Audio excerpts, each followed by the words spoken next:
Buongiorno, benvenuti alla TG Sicilia, le principali notizie. Palermo, i 2 operai precipitati da una gru a 25 metri, indagati per omicidio colposo, il titolare della Ediltech e il proprietario dell'appartamento cantiere. Il dolore e la rabbia della sorella di una delle vittime ai nostri microfoni. Il magistrato di Cassazione, Sicilia peggio di tutte le regioni. Già 13 morti sul lavoro quest'anno, 94 nel 2025. Manifestazioni e scioperi da lunedì.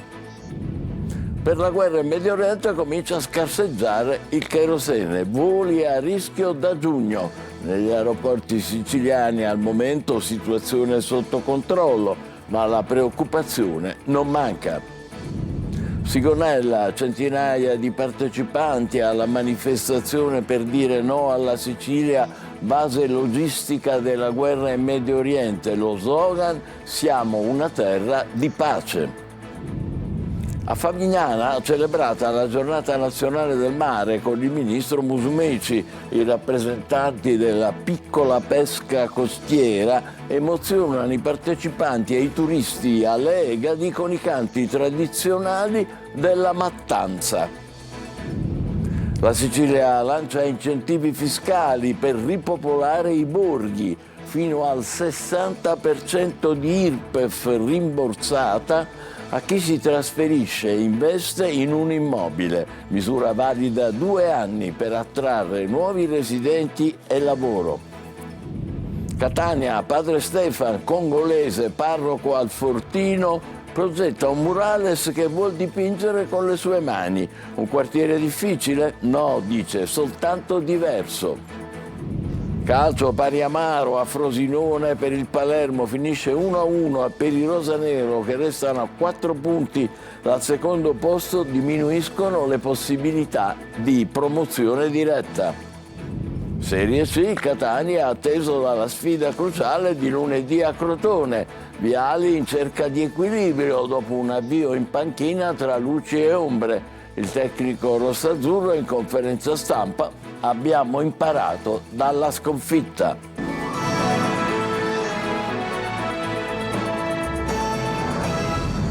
Di rabbia e dolore in via Marturano a Palermo dopo la nuova tragedia sul lavoro. I familiari delle 2 vittime, un operaio rumeno e uno tunisino, piangono e dicono con rabbia: non si può morire così. Marco Gulà. In via Marturano, teatro di tragedia, il silenzio accompagna il dolore per le ennesime vittime di incidenti sul lavoro. C'è ancora a terra il cappellino dell'operaio rumeno Daniluk Tiberi Mihai, morto ieri assieme al collega tunisino Nayai Jaledin. A 20 metri d'altezza sono caduti dal carrello di questa gru che si è ribaltato. La Ediltech Costruzioni SRL, che aveva l'appalto per la ristrutturazione di un appartamento all'ultimo piano, non era registrata tra le imprese edili né figurava nella lista delle artigiane. Per la cassa edile, invece, i 2 operai erano perfetti sconosciuti. Nessuna traccia di loro all'anagrafe. Questa mattina, sul luogo della tragedia, la moglie e sorella dell'operaio rumeno sono arrabbiate e ripetono continuamente: non si può morire così. Il cognato trattiene le lacrime. Come sappiamo tutti, come sanno tutti, una brava persona, lavoratori, portava pane a casa, purtroppo.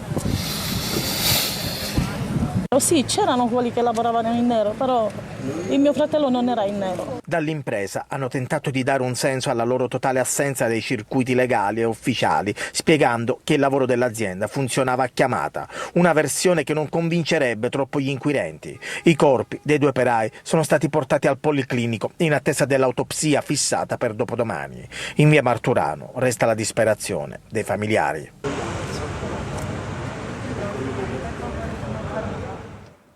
Morti sul lavoro, Sicilia maglia nera, già 13 vittime quest'anno, 94 nel 2025. Dopo la sciagura di ieri a Palermo, sindacati in mobilitazione, il magistrato di Cassazione Giordano al nostro microfono: la regione è il cimitero dei diritti del lavoro. Manlio Viola. 1093. Tanti sono i morti sul lavoro in Italia nel 2025. Di questi 94 sono rimasti uccisi in Sicilia. Per 64 di loro si è trattato di un incidente durante il lavoro, per altri 30 di una drammatica fine in itinere, ovvero nel percorso fra casa e lavoro. Sono numeri che assegnano alla Sicilia un triste primato. La nostra è una delle regioni rosse per il rischio di mortalità e infortuni sul lavoro. Le regioni più rischiose sono 6, in testa c'è la Lombardia, ma la Sicilia arriva poco dopo in questa drammatica classifica. Ma c'è di peggio. Nei primi 2 mesi del 2026 il trend degli incidenti è diminuito in tutto il paese, ma non nell'isola. 102 morti in tutta Italia, 12 solo in Sicilia. Sull'onda di questi drammatici dati e dello sconcerto per l'incidente di ieri in via Ruggero Marturano, in un quartiere residenziale di Palermo, costato la vita a 2 operai stranieri e il ferimento di un meccanico gommista, si preparano mobilitazioni. La Sicilia è il cimitero dei diritti del lavoro, dice Bruno Giordano, magistrato della Corte di Cassazione, e la responsabilità è istituzionale perché da decenni la regione non assume ispettori. Intanto CGIL, CISL e UIL unitariamente per una volta hanno dichiarato lo stato di mobilitazione e da lunedì scatteranno assemblee sulla sicurezza nei luoghi di lavoro, probabilmente seguite da altre iniziative. Il sindacato autonomo di base USB invece ha già convocato un sit-in sotto la prefettura per lunedì pomeriggio. A Marsala un operatore della raccolta rifiuti è stato ferito all'orecchio da un proiettile, probabilmente esploso da un'arma sconosciuta ad aria compressa da un edificio in zona in via Istri. Il sindacato della UIL Trasporti ha chiesto controlli di fronte al grave episodio per la sicurezza degli operatori.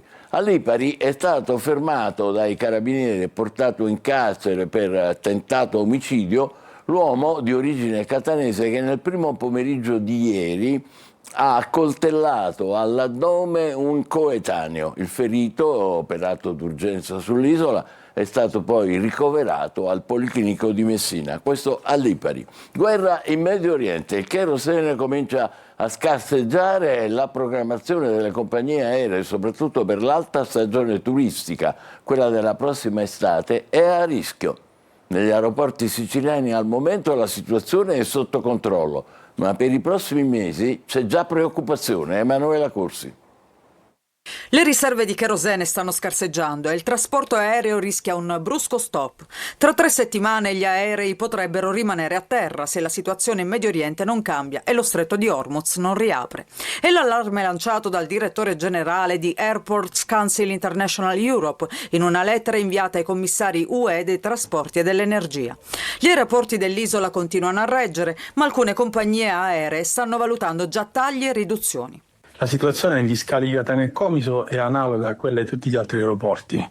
Abbiamo una situazione di relativa serenità in relazione a quelle che è la disponibilità di carburante, ma non sappiamo cosa accadrà perché ovviamente non dipende da noi, ma dipende dalla diplomazia che speriamo sappia fare il proprio lavoro. Mentre prendono il via i negoziati tra Stati Uniti e Iran, gli effetti delle tensioni in Medio Oriente rischiano di ripercuotersi anche sulle vacanze estive, con i prezzi dei biglietti che potrebbero lievitare ulteriormente e il rischio di vedere cancellato il proprio volo.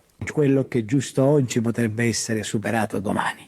Sin da ora mi sento di dire tuttavia che la soluzione non può essere la stipula di un contratto assicurativo collegato al volo, perché bisogna capire cosa viene coperto con la polizza che si va a stipulare.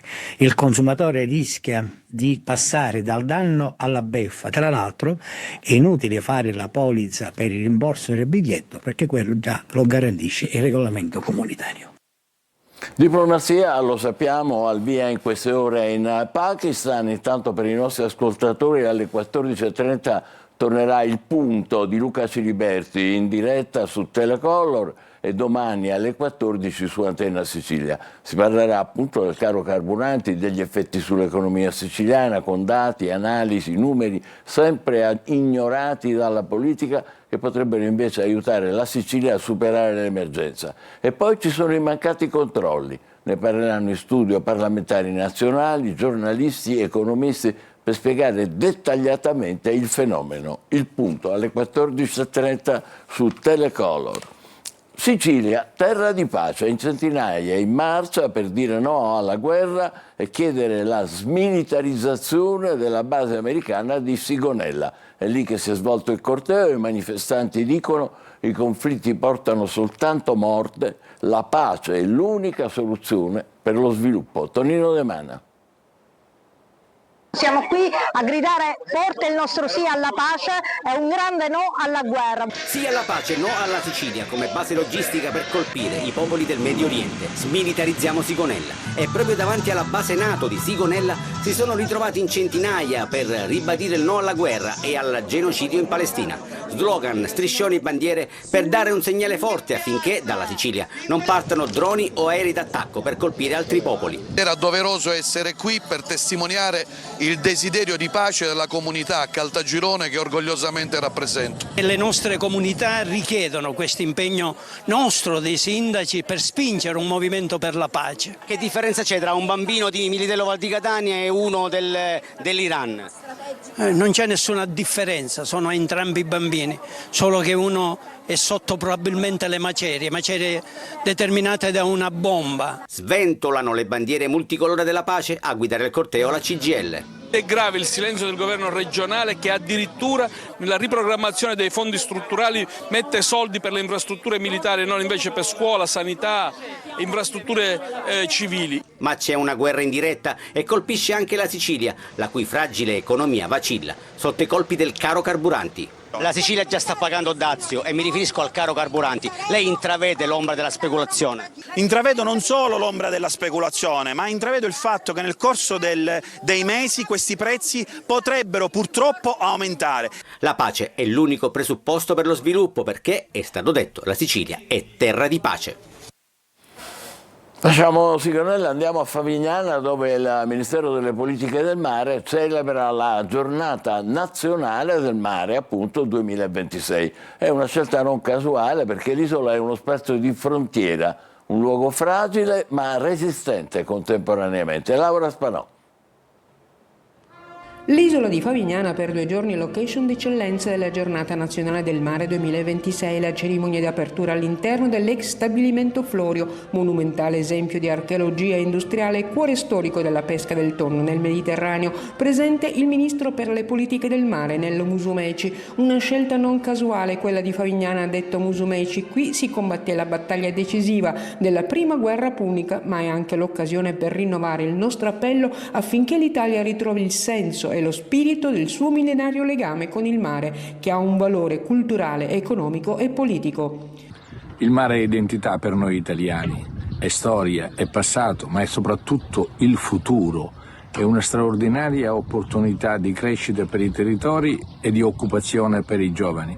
È la carta vincente che non abbiamo mai giocato. Favignana dunque come luogo simbolo della memoria e della cultura marinara, una mattinata dedicata al mare e alla sua storia con il racconto delle Egadi nel ricordo dell'archeologo Sebastiano Tuse e poi le storie di Tonni e Tornare dai pescatori eroi del nostro tempo all'area marina protetta con i rappresentanti dei pescatori della piccola pesca costiera che con i canti della mattanza hanno emozionato quanti erano presenti. La Sicilia lancia incentivi per ripopolare i borghi, fino al 60% di IRPEF rimborsata a chi si trasferisce e investe da quelle parti in un immobile. Misura valida fino al 2028 e per attrarre naturalmente nuovi residenti e lavoro. I particolari con Emanuela Corsi. Giovani che emigrano, paesi che si svuotano, borghi che diventano fantasma. La Sicilia prova a ripopolare i suoi territori, soprattutto nell'entroterra, e ad attrarre nuovo capitale umano. E lo fa con il più potente degli incentivi, il taglio delle tasse. Tutti coloro i quali si stabiliranno nell'isola, trasferendo il proprio domicilio fiscale in un comune siciliano, otterranno un rimborso dell'IRPEF del 50% fino al 2028. Incentivo che sale al 60% per i comuni con meno di 5.000 abitanti. A stabilirlo il decreto dell'assessore all'economia Dagnino, approvato dalla Giunta regionale in attuazione di una norma dell'ultima legge di stabilità. Per accedere alla misura non basta trasferire la residenza, ma produrre reddito e soprattutto acquistare o ristrutturare un immobile sul territorio. La residenza in Sicilia dovrà essere mantenuta almeno fino al 31 dicembre dell'anno successivo a quello del trasferimento, ma entro i 100.000 euro l'anno per ciascuno dei 3 anni di durata dell'intervento. La misura non convince tutti. Se da un lato c'è una convenienza economica, dall'altro ci si chiede se l'isola ha la capacità di trattenere i nuovi residenti per i servizi, le infrastrutture e le prospettive occupazionali. In poche parole, in termini di qualità della vita. A Val Guarnera, nell'Ennese, un incendio ha distrutto nella notte 3 automobili parcheggiate. Le fiamme sono state rapidamente spente dai vigili del fuoco. I carabinieri indagano per risalire alle origini del rogo. A Catania un uomo ha minacciato di darsi fuoco davanti al Palazzo di Giustizia con una bottiglia di benzina in mano e un accendino acceso. È stato bloccato da un agente della polizia dell'ufficio scorte della questura. All'origine del gesto, a quanto pare, vecchie vicende giudiziarie, visti i precedenti dell'uomo. A Siracusa il parco intitolato alle vittime della mafia è sempre nel degrado. Abbiamo proposto diversi servizi, ma come vedrete la situazione nell'area verde più grande della città non cambia. Francesco Aloi. Sì, veramente il parco è tutto sporco, l'erba tutta alta. È intitolato alle vittime della mafia, ma qui si vive un continuo oltraggio alla loro memoria. Il parco di Bosco Minniti, nella periferia nord-est di Siracusa, è nel totale degrado. Il sindaco pensa a fare un altro 7 ettari di terreno per riportare un altro parco a Siracusa, perché non pensa a fare quello che noi abbiamo già. Più il tempo passa, più la situazione peggiora. E pensare che questo è il più grande parco della città. Potrebbe essere un polmone verde, un punto di ritrovo, ma è diventato simbolo di abbandono. Purtroppo è vittima di vari atti di vandalismo che si ripetono nel tempo. Dopo i nostri servizi nei mesi scorsi, il caso era arrivato anche in consiglio comunale, ma qui non è cambiato nulla. Lo vedete, giochi per bambini distrutti e soprattutto pericolosi. Situazione analoga per i bagni, diventati punto per drogarsi. C'è anche chi va a drogarsi in queste casette qua che sono abbandonate. Intanto basterebbe transennare l'area giochi e la zona toilette. Se il decoro può aspettare un po', la sicurezza, almeno questa, dovrebbe essere immediata. Nel parco, è bene ribadirlo, intitolato alle vittime della mafia. Da Siracusa a Catania vorrebbe un murales colorato lungo la parete dell'oratorio che ha imbiancato con le sue stesse mani. Lui è padre Stefan, congolese, parroco al Fortino. Un quartiere difficile? No, dice, soltanto diverso. Lorena Dolci. Mi date un passaggio a Picceriti? No, passaggio? Certo. Dove? Ma chi vi ha comprato questo motorino? Nessuno. Ma quanti anni avete? Io 10. Sì, 10, tu ce ne 7. Quanti anni ha? Pure io 7, lui 7. Questi bambini quant'è che capiranno cosa significa un sacrificio, cosa significa una povertà? Da 11 anni padre Stefano, originario della Repubblica del Congo, è il parroco di Santa Lucia al Fortino, Upassareddu, rione del quartiere San Cristoforo a Catania. È un quartiere difficile. Non direi difficile perché il difficile è dappertutto. Tutto il quartiere è un mondo a sé con le sue realtà, anche le sue diversità. Diversità vuol dire anche dispersione scolastica, povertà, solitudini. Ai bimbi e ai parrocchiani padre Stefano insegna il rispetto che parte anche dalla cura dell'ambiente. Con le sue stesse mani ha imbiancato il muro dell'oratorio. Qui vorrebbe adesso vedere un bel murales con scene bibliche e non solo. E anche le figure per noi care della nostra devozione, la figura di Sant'Agata, Santa Lucia, che ispirano anche la nostra gioventù. Questo assomiglia a me, così un niuro non tinge, come avete visto ci sono i capelli niuri, altri colori che fanno proprio l'unità, no? Noi siamo qui, diversi colori che fanno la bellezza della convivenza. Nell'oratorio c'è il doposcuola, un teatrino e un campetto. Li togliamo dalle strade e li portiamo qua a giocare con noi.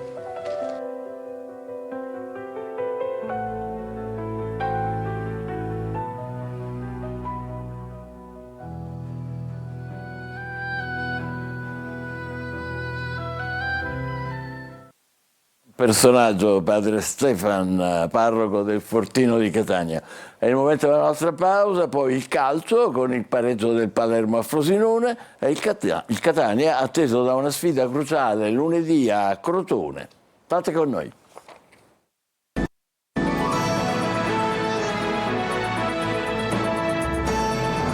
Calcio pari amaro per il Palermo sul campo del Frosinone, finisce 1-1, al gol di Calò risponde Ranocchia. Marco Gullà. Il Palermo non passa allo stirpe, probabilmente dice addio alle residue speranze di promozione diretta. A Frosinone finisce 1-1 nell'anticipo, ai rosanero occorreva vincere per portarsi a -1 dai ciociari secondi in classifica. I punti di distanza restano invece 4, a 4 giornate dalla fine e il Palermo adesso deve certamente pensare ai play-off. Una grande prestazione quella della formazione di Inzaghi che per occasioni e gioco avrebbe certamente meritato la vittoria, ma il gol beffa di Calò su punizione nella ripresa stava addirittura per regalare la vittoria ai laziali. Poi ad un minuto dalla fine il pareggio di Ranocchia su assist di Poyampalo. Il Palermo ha tenuto con il guinzaglio il Frosinone per varie fasi del match e soprattutto nel primo tempo. Tante occasioni costruite ma nessuna capitalizzata. Rui Modesto ha l'occasione migliore nei primi minuti, la palla sfiora l'angolino. Poi Ranocchia dalla distanza, gran tiro e risposta del portiere ciociario. Ma la chance più importante del primo tempo arriva sui piedi di Poyampalo, clamoroso pasticcio tra Monterisi e Palmisani, ne approfitta il finlandese che prova lo scavetto a porta quasi sguarnita. Il pallone colpisce il palo e danza sulla linea senza entrare. Ripresa, il Palermo spinge ancora ma il gol non arriva al 67esimo, gran palla di Augello per l'inserimento di Segre, il numero 8 colpisce di testa ma manda alto sopra la traversa. Rosanero che non approfittano delle ripartenze e allora al 75esimo arriva la magistrale punizione di Calò, 1-0, qualche colpa di Gomis, se sbagli paghi. Ad un minuto dal 90esimo però Poyampalo fa assist per Ranocchia che trova un gran gol, la rete del pareggio che però non permette al Palermo di fare il salto di qualità in classifica, resta tutto com'è. Probabilmente se i rosanero vorranno andare in Serie A dovranno giocarsi tutte le loro carte ai play-off. Catania, dopo aver raccolto 4 punti nelle prime 3 partite, Viali è chiamato a regalare certezze al gruppo e ai tifosi. Il tecnico ha parlato prima del match con il Crotone, eccolo nel servizio di Marco Carli. Equilibrio e certezze, le parole che hanno caratterizzato la settimana del Catania. Viali le cerca entrambe, l'equilibrio fra la fase offensiva e quella difensiva, le certezze dopo 3 partite che hanno detto tutto e il contrario di tutto, con una vittoria, un pari e una sconfitta. Il calendario mette di fronte il Crotone, squadra solida e scorbutica, ma bisogna blindare il secondo posto. Ho imparato di più dalla sconfitta di Picerno e da questa settimana con cui ho condiviso con i miei calciatori questa sconfitta che nelle prime due settimane da quando sono qui.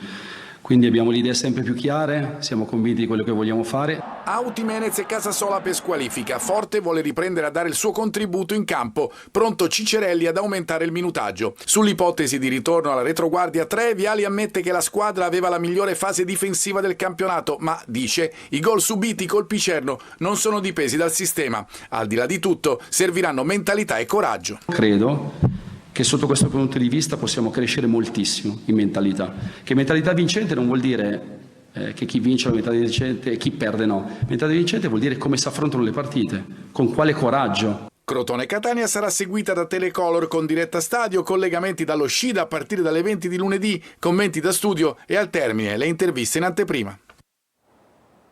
Ultime speranze di salvezza per Siracusa e Trapani, impegnate domani rispettivamente a Foggia e al Provinciale contro la Salernitana. Sergio Colosi.